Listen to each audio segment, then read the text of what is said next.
Pteridophytes म्हणजे मराठीमध्ये ज्यांना नेचे म्हटलं जातं, ते नेचे आपल्याला पावसाळ्यामध्ये भिंतीवर उगवलेले दिसतात, झाडावरती उगवलेले दिसतात आणि लोक त्यांची आपल्या उद्यानामध्ये, बागेमध्ये कुठे ना कुठेतरी कुंड्यामध्ये वगैरे लावून हे नेचे किंवा फन्स ज्याला इंग्रजीमध्ये आपण म्हणतो, ते फन्स सगळ्यांना माहिती असतात.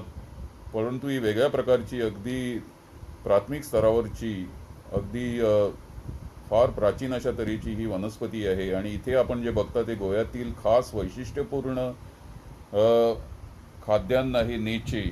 हे नेचे खाल्ले जातात गोव्यामध्ये. त्यांचे कोवळे अंकुर, ज्याला गोव्यामध्ये आकूर किंवा आकोर असं म्हटलं जातं, फागूर असंही म्हटलं जातं, ते लोक खारफुटीच्या भागामध्ये जाऊन, मोठी मोठी तिथे या वनस्पती असतात, एक पुरुष उंचीची वनस्पती असतात आणि हे दाटीवाटीने वाढलेले असतात. त्या चिखलामध्ये पाय टाकून बायका विशेषतः या नेचांची मार्केटिंग करतात. आणि या नेच्याबद्दल, ज्याला शास्त्रीय नाव आहे ॲक्रोस्टिकम ऑरियम, ही आपल्या भारतामध्ये पश्चिम किनारपट्टीवर सापडते, परंतु फक्त गोव्यामध्येच मोठ्या प्रमाणावरती जूनपासून सप्टेंबरपर्यंत, आणि पुन्हा एकदा त्याचा हंगाम असतो तो मार्चमध्ये. त्यावेळेलाही लोक गोळा करतात आणि याचे छोट्या छोट्या जुड्या बांधून अशा 15 ते 21 याच्यामध्ये कोवळे अंकुर असतात.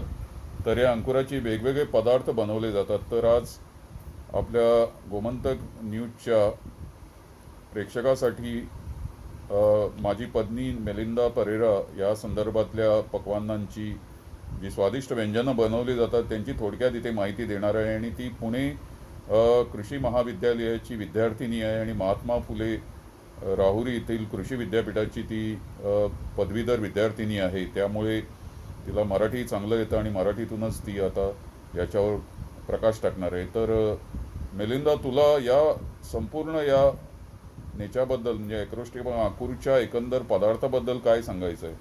काय बनवलं जातं गोव्यामध्ये पारंपरिक पद्धतीने? आम्ही गोमंतकीय लोक ह्याचं तोंडाक बनवतो. तोंडाक आम्ही म्हणतो. आणि ह्याचा जो रस्सा असतो तो दाटसर असतो. ह्याच्यात आपण हरवे काय म्हणतात, हिरवे वाटाणे जे असतात बघा, ते वापरतो.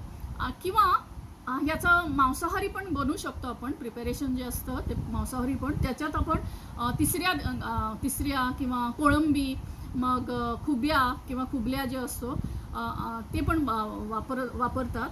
मग रस्सा पण असतो, त्याला आपण रोस म्हणतो. त्याच्यात हे जे आता आपण बघतोय, हे हा पदार्थ जो बनवलेला आहे आणि जो आम्ही चविष्टपणे खाल्लेला आहे, तो कसा काय केला जातो आता ह्याच्यात, हे हिरवे वाटाणे वगैरे टाकून?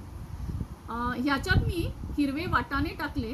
आणि त्याच्यासाठी आता आपण कोवळे कोंब जे याची म्हटलं जातं, नेचे, ते गोव्यामध्ये कशा पद्धतीने मग त्याचं प्रोसेसिंग केलं जातं? म्हणजे ते शिजवावे लागतात ना, मग त्याचे किती छोटे तुकडे करावे लागतात? 1 इंच त्याचे तुकडे करावे लागतात आणि ते कुकरमध्ये 3 शिट्ट्या वगैरे हे काढून हे शिजवतात आपण. आणि त्याला मसाला जो असतो त्याला आपण सांबार म्हणतो गोव्यात. त्याच्यात धणे असतं, लाल मिरच्या, मिरी, आणि आपण हे पण टाकतो त्यात, काय हळद, त्याला आपण सांबार म्हणतो. आणि मग गरम मसाला पण टाकतो. आणि त्याला जास्त मसाला असा टाकत नाही, म्हणजे अगदी किंचित, म्हणजे काय मेथ्या किंवा थोड्या त्यात लवंग असते, तिकी असते किंवा दालचिनी ज्याला आपण म्हणतो, आणि बाकीच्या काही जिरं वगैरे. खरं फार फार फार असं कमी प्रमाणात आपण टाकतो. आता आरोग्याच्या दृष्टीने गोव्यामध्ये हजारो वर्षापासून लोक हा जो नेचा गोळा करतात, ॲक्रोस्टिकम ऑरियम किंवा आकूर, त्याची वैशिष्ट्ये काय? आपल्या आरोग्यदायी, याच्यासाठी गुणदायी असे कुठचे याच्यामध्ये गुणधर्म आहेत? कशासाठी हे खायचं असतं? याच्यात सोल्युबल फायबर असतो. त्या सोल्युबल फायबरला आपण म्युसिलेज म्हणतो अंग्रेजीमध्ये. आणि आपण तो कार्डिओवॅस्क्युलर प्रॉब्लेम्स ज्याला असतो, म्हणजे काय हृदयविकाराचे जे रोग असतात किंवा ब्लड प्रेशर, बद्धकोष्ठ, हो, डायबिटीज, म्हणजे शुगरचा प्रॉब्लेम असतो, किंवा वेट लॉस, वजन कमी करण्यासाठी पण आपण आकोर किंवा ॲक्रोस्टिकमचा वापर करू शकतो. आता ज्या भागातून हा आकोर गोळा केला जातो त्याची तुम्हाला काय माहिती आहे गोव्यामध्ये? तू काय गोळा केलेली आहेस माहिती जास्त करून महिलाच हा गोळा करून आणतात ना, त्यांना कशा पद्धतीने ते आणावं लागतं, कसा अगदी ते गोळा करतात? ती एरिया जी असते बघा, ती अगदी काय म्हणतो आपण मार्शी एरिया म्हणतो अंग्रेजीमध्ये. दलदलीची, हो. खारट, आणि खारट जमीन असते आणि त्याच्या खारफुटीची. खारकुटीची जमीन जी असते त्याच्या ह्या चालायला वगैरे म्हणजे you need an expertise skill. Okay. असं आपण म्हणू शकतो. बट कोणी जात नाही तिथे, माहितगार लोकच. माहितगार लोकच जातात.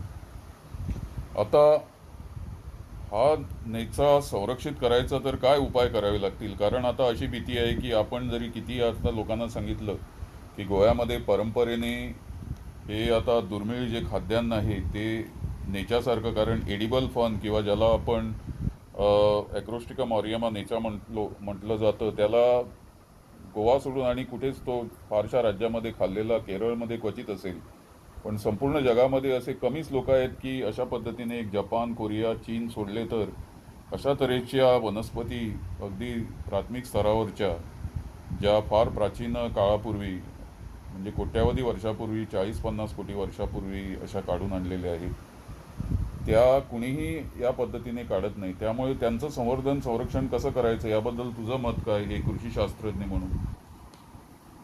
कुंड्याने पण आपण लावू शकतो. खरं काय म्हणतो आपण कमर्शियल कल्टिवेशन जे आहे ते अजून कोणीही ट्राय केलेलं नाही किंवा एक्सपेरिमेंट पण केलेलं नाही गोव्यामध्ये. आम्ही करू शकतो. खरं मला पर्सनली असं वाटतं की असं होऊ शकणार नाही. खरं कुंड्याने आपण लावू शकतो घरी आणि ते मग आपण काय ते किचन गार्डन असतं अजून ना. ते तंत्रज्ञान विकसित करायचं आहे. हो. पण आता हे जे त्यांचे विभाग आहेत ते सांभाळायला पाहिजेत ना, जिथे हे कुठे कुठे हो, आपल्याला सापडतात exactly, त्यांचं because- संरक्षण करायला पाहिजे. ठीक आहे, धन्यवाद.